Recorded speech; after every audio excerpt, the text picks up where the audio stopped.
My name is Jim Iverson. I'm a welder too, and I love what I do because the variety is fantastic. There's something different to do every day. You could end up on the same project for a couple of days, but the variety is great.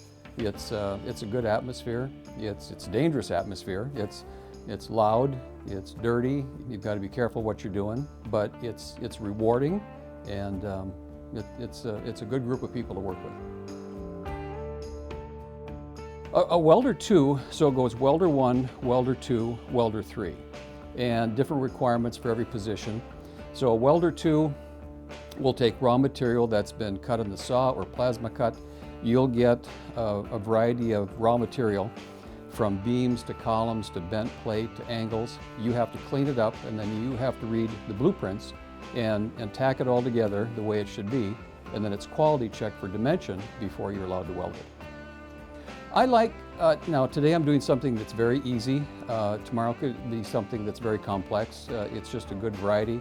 So it gives me a good feeling when I put something together and then quality comes over, takes a look at it and says, you're good to go, no changes. And it's a better feeling when they come back after it's all welded and say, no issues, nothing to fix, nothing to correct, and everything looks good. So you want to produce a quality weld, you want it to look nice, and you're held accountable to that. You've got to be good, obviously, with tape measure. I mean, that's a basic, that's a necessity. You've got to be able to read blueprints. You use combination squares, you're using angle finders, you're using a variety of tools. So when you get the print, you look at the print, you take the pieces after they're cleaned up, and you tack your piece together. And based on geometry and various angles, most of it's right angles, but there can be some interesting dimensions once in a while. We're held to within 1/8 of an inch. So when you see a building go up and all the steel's being hung and raised and put together, we have to follow the prints so that when the pieces get to the job site, they just bolt them together.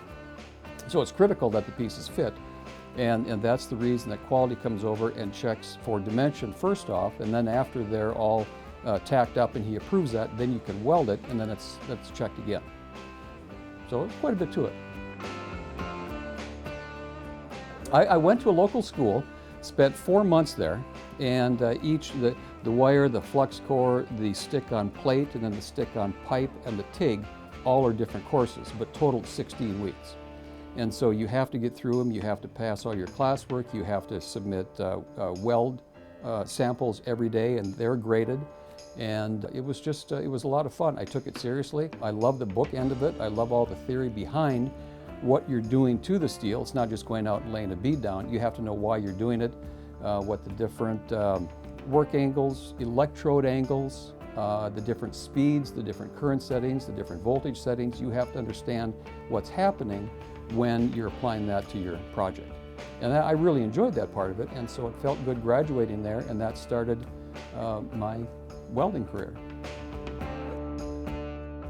You have to be able to, and this term is so overused, but you have to be able to think outside the box and what can you do.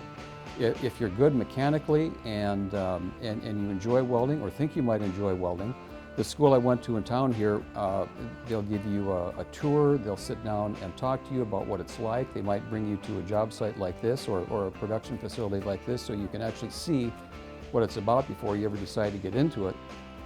So take it seriously, apply what you've learned in the classroom, and go out and produce quality welds and keep doing it over and over until you get to the point where the instructors say, yeah, you're good to go. And that will set you up properly for a career in welding with a great facility like this.